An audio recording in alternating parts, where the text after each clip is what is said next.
प्यारे बच्चों, आपके अपने RK MGGS हिंदी महात्मा गांधी अंग्रेजी विद्यालय के YouTube चैनल पर आपके लिए फिर से एक नया कंटेंट हिंदी व्याकरण का लेकर फिर से उपस्थित हूँ। आज हम अध्ययन करेंगे विराम चिन्ह का। विराम चिन्ह, विराम का अर्थ होता है ठहराव या रुकना। कुछ हम वाक्यों को देखेंगे। आइए आप यहाँ बैठ जाइए।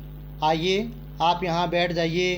तो आइए से ठीक बाद हमने एक कोमा लगाया है और वाक्य के अंत में पूर्ण विराम लगाया है। तुम कहाँ जा रहे हो? तुम कहाँ जा रहे हो? यहाँ हमने प्रश्नवाचक चिन्ह लगाया है कि कहाँ जा रहे हो। रोको मत, जाने दो। रोको मत, जाने दो। रोको मत, जाने दो। अंतिम के दो वाक्य हैं, इन्हें ध्यानपूर्वक देखें कि रोको मत, जाने दो, इनका अलग अलग अर्थ है। और रोको मत, जाने दो, देखो यहाँ एक विराम चिन्ह की त्रुटि के कारण रोको मत, जाने दो यानी कि दोनों रोको और मत जाने दो का एक ही अर्थ है। तो विराम चिन्ह यदि इनका सही जगह प्रयोग नहीं किया जाए तो वाक्य का अर्थ का अनर्थ हो जाता है। तो हम इसकी परिभाषा पढ़ेंगे। लिखते या बोलते समय हम जगह जगह रुकते हैं, विराम लेते हैं। जहाँ जहाँ और जैसा विराम लेते हैं कि जहाँ जहाँ और जैसा विराम लेते हैं, इस विराम के स्थान पर जिन चिन्हों का प्रयोग करते हैं ये चिन्ह विराम चिन्ह कहलाते हैं। सामान्य शब्दों में हम कह सकते हैं कि लिखते समय विराम अवस्था को प्रकट करने के लिए जिन चिन्हों का प्रयोग किया जाता है उन्हें विराम चिन्ह कहते हैं। कि जब हम कुछ बोलते हैं या लिखते हैं, कि जब हम लिखते हैं, लिखते समय कि हम थोड़ा सा ठहराव लेते हैं और जिस प्रकार का ठहराव लेते हैं उसी तरह का हम विराम चिन्ह का प्रयोग करते हैं। हिंदी में निम्न विराम चिन्हों का प्रयोग किया जाता है।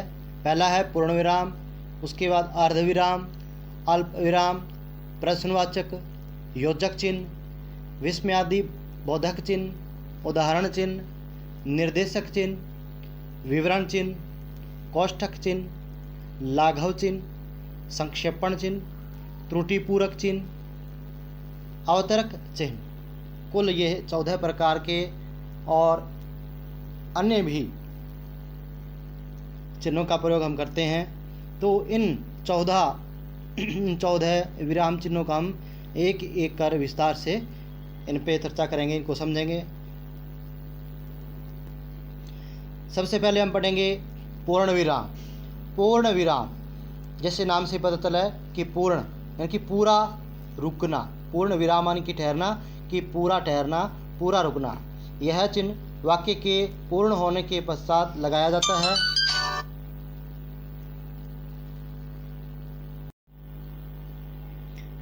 वाक्य पूर्ण होने के पश्चात लगाया जाता है। इस चिन्ह को लगाने का अर्थ है वाक्य पूरा होना। राम खेला, हमने यहाँ पूर्ण विराम लगाया। सीता ने कपड़े धोए, तो ये दोनों वाक्य हैं वो पूर्ण हो गए हैं। पूर्ण होने पर हम खड़ी पाई के रूप में पूर्ण विराम चिन्ह जो लगाते हैं। दूसरा है अल्प विराम। अल्प विराम कुछ पल रुकना। वाक्य के पूरे होने से पहले रुकना तथा संज्ञा सर्वनाम शब्दों को अलग अलग करने के लिए अल्प विराम चिन्ह का प्रयोग करते हैं। जैसे राम, लक्ष्मण, भरत तथा शत्रुघ्न दशरथ के पुत्र थे। तो यहाँ राम, लक्ष्मण, भरत, इनको राम लक्ष्मण को अलग करने के लिए हमने अल्प विराम का प्रयोग किया है। रुको, अब जाओ, तो यहाँ रुको से ठीक बाद में हम अल्प विराम का प्रयोग किया है। तीसरा है अर्धविराम। अर्धविराम यानी कि आधा विश्राम, आधा ठहराव। जब वाक्य में दो स्वतंत्र उपवाक्यों को अलग करने के लिए उनके बीच में यह अर्धविराम चिन्ह जो लगाया जाता है। जैसे बच्चा रोता है, ये एक पूर्ण वाक्य है, पूर्ण स्वतंत्र वाक्य है।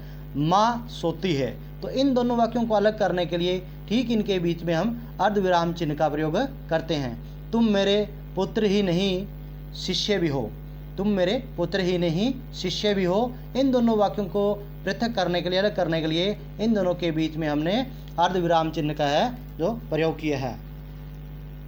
चौथा है प्रश्न सूचक चिन्ह। प्रश्न सूचक, जब वाक्यों में प्रश्न पूछने या करने की सूचना मिले तो वाक्य के अंत में प्रश्नवाचक चिन्ह लगाते हैं। लड़का क्या कर रहा है, लड़का क्या कर रहा है, तो यहाँ प्रश्न सवाल पूछा जा रहा है कि लड़का, लड़के के बारे में पूछा रहा है कि लड़का क्या कर रहा है, तो हमने यहाँ वाक्य के अंत में प्रश्नवाचक चिन्ह लगाया। बालक क्यों रोता है, कि बालक क्यों रोता है, तो यहाँ प्रश्न है, हमने वाक्य के अंत में प्रश्नवाचक चिन्ह लगाया है। पांचवा है योजक चिन्ह। योजक का अर्थ होता है जोड़ना। योजक का क्या अर्थ होता है, जोड़ना। इस चिन्ह का प्रयोग वाक्य में समान या विपरीत शब्दों के साथ करते हैं।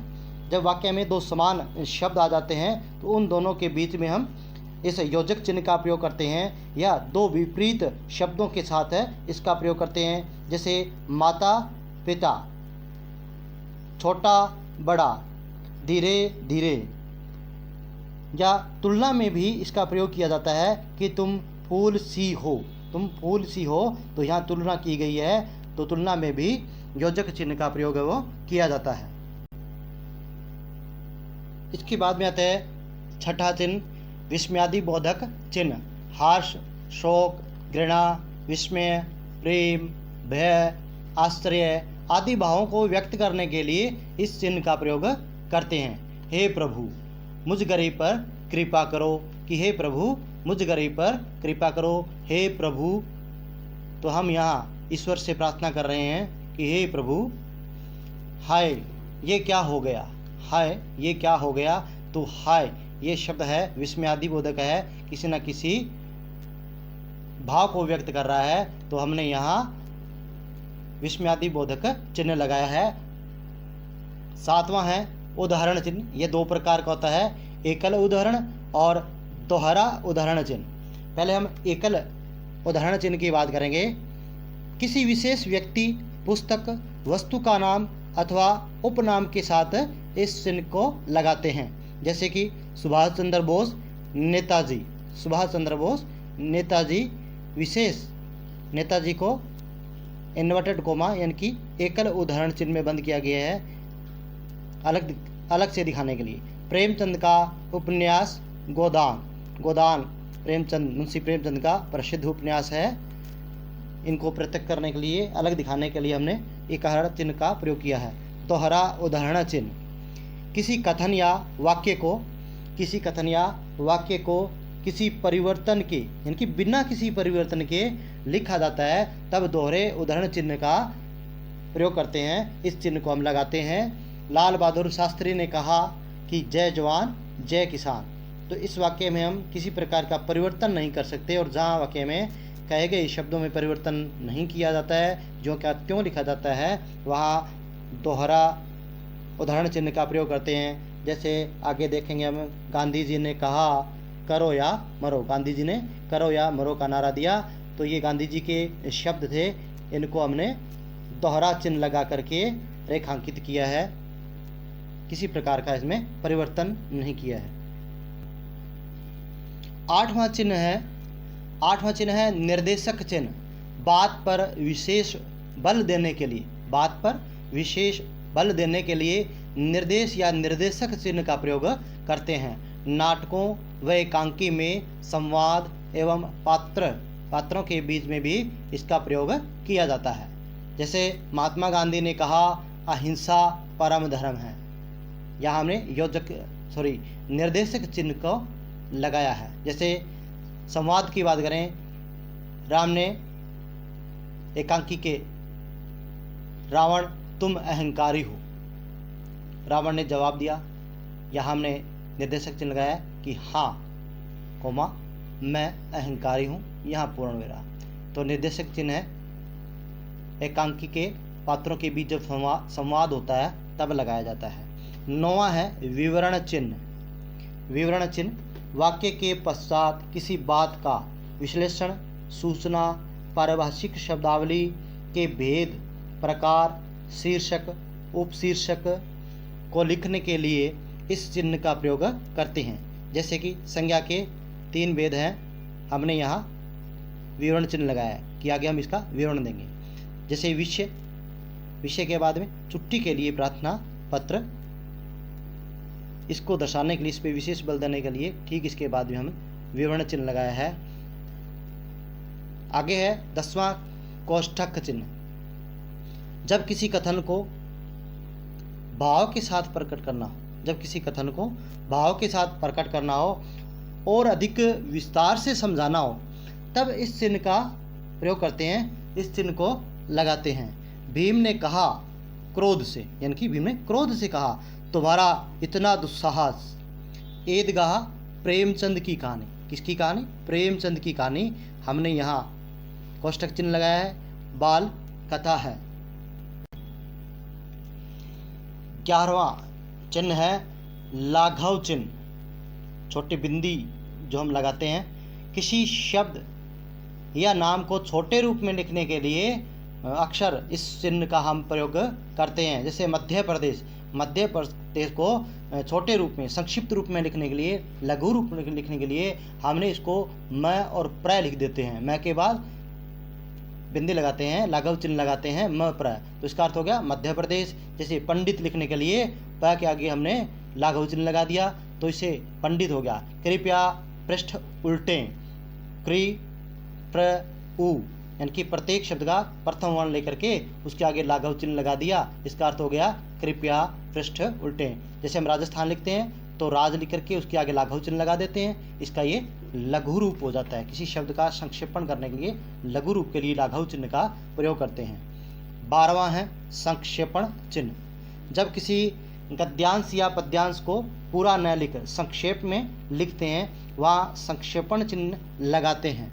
जैसे दुआ है, रहीमन धागा प्रेम का, मत तोरे चटकाए, टूटे से फिर न जुरई, जुरई गांठी परी जाए। इस दोहे को जब हम अर्थाकर लिखेंगे, इसका भावार्थ लिखेंगे, तो लिखने से पूर्व हम लिखेंगे रहीमन धागा। प्रथम 2 शब्द लिख दिए, उसके बाद में हमने डस डस डस, जो ये डस डस लगाते हैं, यही हिंदी में संक्षेपण चिन्ह होता है। और अंतिम शब्दों को उठा के हम लिखते हैं गांठी परी जाए। 13वां है त्रुटि पूर्वक, इसे हंस पद चिन्ह भी कहते हैं, जिसे हम उल्टे वी की तरह लगाते हैं। किसी वाक्य में छूटे हुए शब्द या अंश को लिखने के लिए कभी कभी हम लिखते हैं और बीच में कोई शब्द है जो भूल जाते हैं या छूट जाता है, तो उसको दर्शाने के लिए हम बीच में उल्टा वी यानी कि त्रुटि पूर्वक या हंस पद चिन्ह लगा देते हैं, जिससे कि उसकी पूर्ति हो जाती है।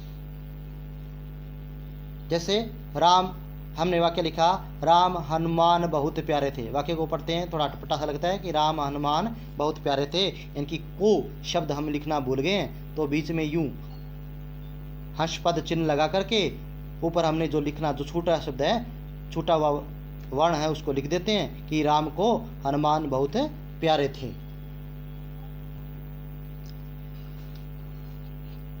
अंतिम 14वां है अवतारक चिन्ह। लिखे हुए वाक्य में प्रयुक्त होने वाला शब्द जब पुनः नीचे लिखा जाता है, यानी कि जो ऊपर लिखा है और उसी को हूबहू नीचे लिखना है वैसे का वैसा, तो वहाँ अवतारक चिन्ह का प्रयोग किया जाता है। जैसे राम लक्ष्मण वनवास को गए, तो राम लक्ष्मण को पुनः ले लिख करके हमने इसकी जगह अवतारक चिन्ह लगाते हैं। देखो अवतारक चिन्ह, राम लक्ष्मण जी अवतार, यानी कि जो राम लक्ष्मण है वही शब्द यहाँ पुनः दोहराए जाएंगे और सीता वनवास को गए थे। अवतारक चिन्ह और उदाहरण चिन्ह। उदाहरण चिन्ह है दोहरा, उदाहरण चिन्ह यूँ लगाया जाता है, और अवतारक चिन्ह है उनका मुंह है वो एक तरफ ही होता है। ये बात है जो ध्यान रखने योग्य है। तो प्यारे बच्चों, एक नए कंटेंट के साथ फिर मिलेंगे, तब तक आप विराम चिन्ह का अध्ययन कीजिए।